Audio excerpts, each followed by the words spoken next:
Hi everyone, I'm going to be talking about pastels. I love pastels in the summer. Well, under the winter too, they look as beautiful with a nice cool pale complexion too. But pastels are a lovely injection of colour in your makeup in summer because we're all inspired by the kind of natural blossom and blooms that lie around us. And if you're wearing something nude, it's quite a nice way to sort of embellish and decorate your face. But just keep it simple, keep it delicate. You don't need to go over the top.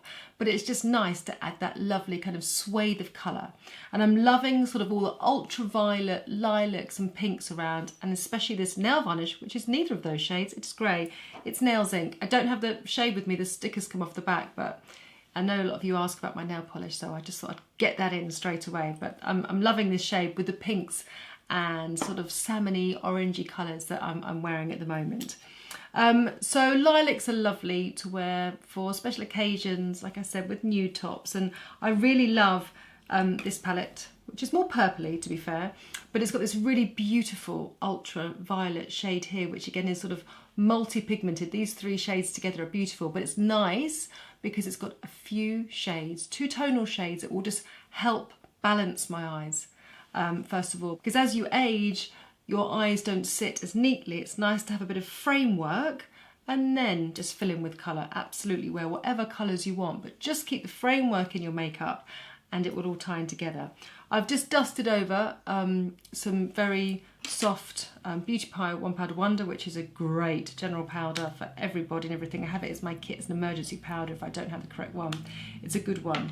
And I think I'm going to start with Fenty Beauty. Now this shade is called Unicorn. It's a very millennial colour, but it's just such a really soft cream to apply. I love these magnet sticks. They're matchsticks, they're called. They're all magnetic and you can stick them together in your makeup bag. And I'm just going to do a wash of this over my lids. Now I'm doing this because I like the soft layering of the colour. I'm just going to stretch my lids slightly so I can get a bit of tension there so I can get a nice colour payoff. I mean, I've worn this alone, just with a little bit of mascara, and it was really nice, but I felt I needed a little bit more of a punch of colour. So I'm going to use this as a base, and long wear makeup is great when you start with a nice cream first, and then your powder over the top gives you much more longevity. Anyway, nice and simple, but a good start. I'm going to start with my deeper shade here. I'm going to go in with a bony shade, just slightly in the socket here, with the tip of this Marc Jacobs brush. Use a beveled edge so that the point of the brush goes into your socket, but you get a nice swathe of colour either side of your socket, so it just makes sure that your eyes, I'm going inside darker colour now, are kept open. And then I will place the lovely ultraviolet shade on my lid. So I've just put a mixture of these two colours together, starting with the light one, going in with the dark one. Because I'm fair, if I went straight in with the dark, I might be really annoyed because it's going to look too made up if that's too heavy.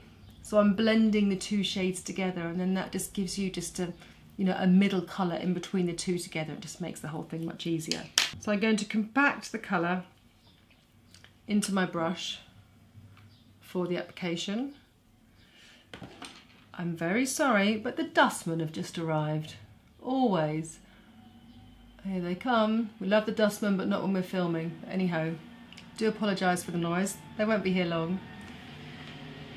Oh, you see, I love this shade. There's some colours, aren't there, that you just put on your lips or your cheeks that just make you feel very happy. I'm very touched by colour, very moved by colour. And to me, this is just lovely. Now, when you're wearing pastels, like anything with makeup, you really have to make sure that you remove or neutralise any of the redness in your skin. Any kind of colours like this, the pinks and the lilacs and the peaches, just won't sit properly on the skin that's sort of red. Or not finished properly, and that's just, a little bit of CC cream and a bit of concealer, whatever it is. But makeup, as you well know, always looks so much better if you've spent a little bit more time on your base. That's really made my eyes look very green. Now I was going to put a little bit of eyeliner with this, but I'm going to keep it simple because once I've got the gloss and the colour on my cheeks, it's going to look too dressy, and because I'm 46, wearing too much makeup, it just looks a bit 80s and a bit aging.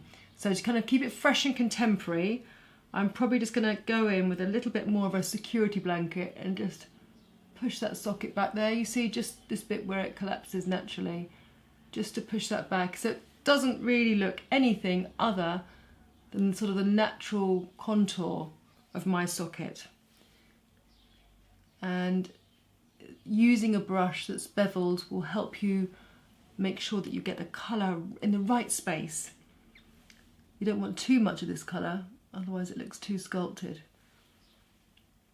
But that looks very, very pretty. Yes, I think I'm going to leave it there. Let's put the mascara on, and shall we see how it works after that? This is my all-time fave, Max Factor Masterpiece Mascara. I mean, you need to change your mascara sort of every 2 or 3 months, really, depending on how much you use. But it does dry out after a while. And, you know, it's a lot to buy in life, isn't there? So you don't need to spend a fortune on mascara. Unless that is your one wish in life and special treat to yourself, then go and deserve it and treat yourself to Hourglass. But for a great everyday mascara that washes off easily, you can't beat this one. And you know what? It's about the wand. Some mascaras, I can't bear mascaras when they've got big fat wands. Because unless you've got enormous eyes with very, very tight skin, you always end up getting mascara on your lid. And the thinner the brush, the easier it is. As long as you've got the right formula and it's not too wet, the easier it is to get your mascara on without getting it all over your eyes. Now, I've gone for top and bottom. Sometimes I just go for mascara at the top to give myself a lift, but I want to keep it as delicate and as feminine as possible. So I just love these shades. I always sort of end up being sometimes quite tonal with my makeup. I went through a big phase of just sort of wearing neutrals, but I'm really, really enjoying colour more than ever at the moment. And it's nice, isn't it, to see sort of emerging trends, changing your visual perception of what feels good or what looks right, or, you know. But I think definitely adding a little bit of colour. I would never wear this if I was wearing a pattern top with colour in. No, I'd only wear colour like this if I was wearing something neutral. Whether that could be black or beige or cream or whatever. But to me, that excites me and makes me very happy. So let's go in with a little bit of cloud paint. For those of you who love a very delicate sheer touch of colour to your cheeks, Glossier is the brand for you. And even when I just put this shade next to the lovely lilac shade there, it just looks delicious, doesn't it? I hope, do you feel like that about a colour? I don't know, maybe it's just me. So this is a lovely shade. Sort of very sort of like soft 60s shade. Oh, I love it. Now with cloud paint, because it's I find it quite wet, and in order to get the payoff, I have to put it on my cheeks, pat it in and then blend it. Otherwise the colour for me is too sheer. So I don't think I'm going mad and can't apply a nice flawless blusher, and I can, and just let it, there you are. And it just dries a little bit for me. My holes are getting in the way. There we are, that's nice. Once it dries, I get a little bit more colour payoff. Now I'm going to do a little bit of retouch of my base, because what's happened here, not sure whether you can see that on camera around here, I just need to make that a bit cleaner. So I'm going to go in with a small brush, and I'm going to use my Cover FX palette, which you can see that I love. I just carry this with me everywhere because it's just great for touch-up. So I'm just mixing up these two shades. So depending on how pale or how warm I am, I just like to lighten this area of my face here. Don't want the blush coming in too close to my nose. And I like these sort of like soft, fluffy brushes because they just feel delicate. Normally use them for powder, but when you use them for sort of slightly wetter products, it's really nice and soft and feathery on the skin. So you can see, I mean, you can see my pigmentation through there. I'm not going to cover that up. That's part of me, and I want a nice translucent finish to the makeup, so hopefully you can see that coming together. So Becca Shimmering Skin Perfector, this is a classic makeup artist product. I'm going to put another little swathe of product on there, on my hand, my little palette. Even when I'm doing my own makeup, I use my hand as a palette. And I'm just going to elevate the gloss in my skin. It's lovely just to catch the light under the brow. I don't ever use any like lighter highlights, never use a white or iridescent highlight under here.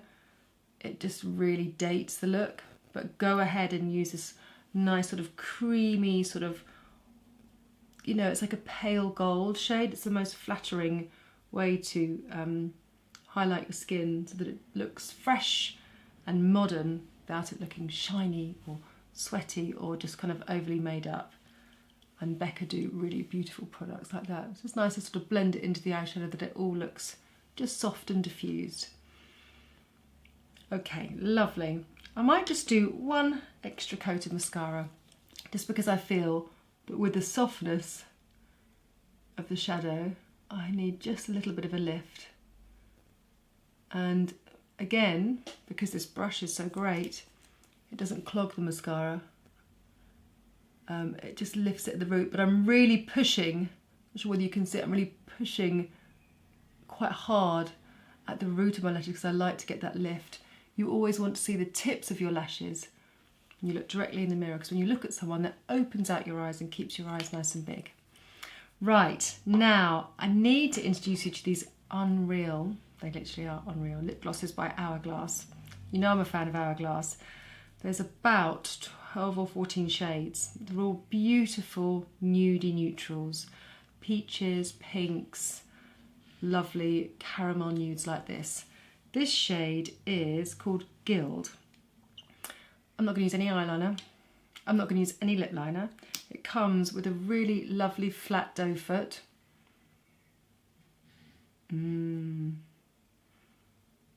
It's like a peachy version of my top. And it's minty and it's creamy. Creamy is an interesting way to describe a gloss, I know. I'm trying to convey to you that it's not sticky or thick or gloopy, and it's more than a balm. It's very, very satisfying to apply. And this shade with this makeup is so pretty. Now again, if I'd lined my lips, and I don't have perfect lips, I would have found for me that it would have got too fussy on my lips. I would have then worried a few hours later, has the gloss moved the lip liner? Is it disconnected slightly? Has it moved? Whereas if I just use this alone, if it comes off, it comes off, and I've just got my natural lips. But it's such a lovely complementary colour to any makeup look. Now I need to go through with you all different types of nude lipsticks. I know I do, and I'm sorry I haven't done that. But for this film, this is a beautiful nude and a classic nude. The thing you need to know is the deeper your skin, maybe the deeper the nude. You don't want a cold pink or a cold caramelly nude on a darker skin. On the paler skin, you can get away with more variations, but remember, our lips are naturally pink, so when you take the colour out, you do change everything. So it's quite a hard balance, but I will go through some with you very shortly. Just give me a couple of weeks. Anyway, if you're going to a lovely event and you want to change your makeup, there's even a little Max Factor one here. You don't have to, this one is called Vicious Purple. So you don't have to go out and buy a whole palette, but that's another lovely one. And it's, again, multi-pigmented, so it catches the light. And it looks really soft. Don't go for anything that's sort of too flat because it can kind of make everything look dead. But then you can always mix it with something. So maybe if you've got some other products at home, maybe you've got like a sort of a pale gold, sort of whitish, bit cooler, and a lilac. Oops, sorry. But the lilac isn't sparkly or dimensional. Then mix them together and then you can make your own palette. But it's just nice to have a little bit of socket, a little bit of dimension, lots of feathery lashes, and a nice swathe of colour on a nice neutral pretty palette. Okay, well I hope that's inspired you, and if you do give it a go, please let me know below. Have a lovely day. Bye for now.